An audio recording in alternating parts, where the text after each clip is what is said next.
L'incroyable destin de Sadio Mané, de Bambali à la gloire mondiale. Chapitre 1, une enfance marquée par les défis. Waouh, c'était compliqué, hein. Sadio Mané est né le 10 avril 1992 dans le village de Bambali, au Sénégal. Issu d'une famille très modeste, il grandit dans un environnement où le football n'est pas considéré comme une priorité. C'était compliqué là-bas, c'était pas facile honnêtement. Son père, imam du village, voit d'un mauvais œil sa passion pour le ballon rond et souhaite qu'il se consacre aux études. Mais Mané est déterminé. Je me suis dit que voilà, Il passe des heures à jouer pieds nus dans les rues de Bambali, utilisant des ballons improvisés faits de chaussettes ou de chiffon. Il regarde les matchs à la télévision chez des voisins et imite les gestes de ses idoles, comme Ronaldinho et El Hadji Diouf. Un jour, alors qu'il assiste avec sa famille à la Coupe du Monde 2002, il est marqué par la victoire historique du Sénégal contre la France. C'est un déclic pour lui, il veut devenir footballeur professionnel coûte que coûte. C'est... Dès dans l'eau, des fois, au début c'est bizarre. Oui. Tu te dis, waouh, on est comme le village Bambali Beroto. Oui. On est dans le hall, Messi, comme Cristiano, moi c'est mon coéquipier. Chapitre 2, le départ pour Dakar et les premiers sacrifices. À 15 ans, Mané prend une décision radicale. Il fuit son village sans prévenir ses parents pour tenter sa chance à Dakar. Olivier Perrin, coach qui m'a dit le Sénégal, France, détection joueur. Oui. Mon côté 23 heures. Où il espère intégrer une académie de football. Après un long voyage, il passe un essai à Génération Foot, un centre de formation réputé et affilié au FC Metz, France. Lorsqu'il se présente au recruteur, il est mal habillé, ses chaussures sont abîmées, mais son talent parle pour lui. Malgré son apparence modeste, il impressionne tout le monde avec sa technique et sa vitesse. Après un passage réussi à l'académie, il est repéré par le FC Metz, qui décide de lui donner sa chance en Europe. Chapitre 3, les débuts professionnels difficiles en Europe. En 2011, Mané atterrit en France pour intégrer le FC Metz, qui évolue en Ligue 2. Son adaptation est difficile. Il ne parle pas français. Il doit s'adapter au climat froid. On vient de m'appeler, je pense que demain tu vas aller jouer, tu vas t'entraîner avec l'équipe pro. Il est loin de sa famille pour la première fois. Mais il ne se laisse pas décourager.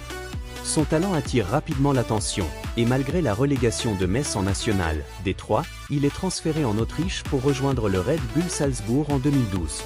Sous les couleurs du club autrichien, il explose littéralement. Il inscrit 45 buts en 87 matchs, remporte 2 championnats et devient l'un des joueurs les plus excitants d'Europe. En 2014, il frappe encore plus fort. Il se fait remarquer en Ligue Europa et force son transfert en Premier League, un championnat bien plus compétitif.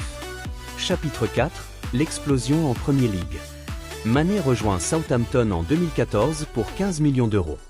Dès sa première saison, il impressionne par sa vitesse, sa puissance et son efficacité devant le but. Il entre dans l'histoire en 2015 en inscrivant le triplé le plus rapide de la Premier League contre Aston Villa en 2 minutes et 56 secondes. Ses performances attirent l'attention de Jürgen Klopp, l'entraîneur de Liverpool, qui décide de le recruter en 2016 pour 41 millions d'euros. Ce transfert fait de lui le joueur africain le plus cher de l'histoire à l'époque. Sous les couleurs de Liverpool, il devient une légende. En formant un trio redoutable avec Mohamed Salah et Roberto Firmino, il contribue aux plus grandes victoires du club. Coche épaisse blanche Ligue des Champions en 2019 trophée.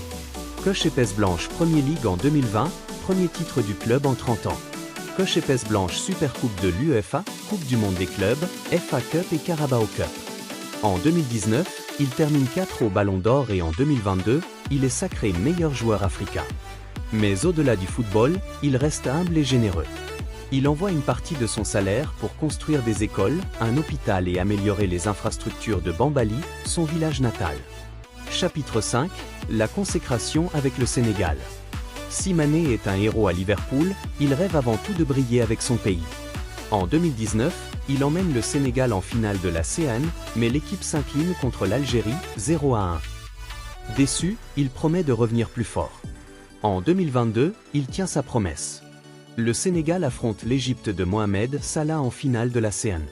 Après un match intense, la victoire se joue au tir au but. Mané, sous une pression énorme, inscrit le pénalty décisif et offre au Sénégal son premier titre continental. Article de fête. Quelques mois plus tard, il récidive. Le Sénégal élimine encore l'Égypte en barrage de la Coupe du Monde 2022 grâce à un nouveau pénalty décisif de Mané. Ces succès font de lui une icône nationale et africaine. Chapitre 6, un nouveau défi au Bayern Munich et en Arabie Saoudite. En 2022, Mané décide de quitter Liverpool après 6 saisons exceptionnelles pour rejoindre le Bayern Munich.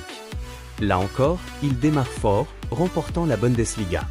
Mais une blessure l'empêche de jouer la Coupe du Monde 2022 avec le Sénégal, un énorme coup dur. Après une saison mitigée en Allemagne, il décide de rejoindre Al Nasr en Arabie Saoudite en 2023, où il évolue aujourd'hui aux côtés de Cristiano Ronaldo. Chapitre 7, un héritage immense et un modèle pour l'Afrique. Aujourd'hui, Mané n'est pas seulement un footballeur. Il est un modèle d'inspiration pour toute une génération de jeunes Africains. Il prouve qu'avec du travail, de la patience et de la détermination, tout est possible.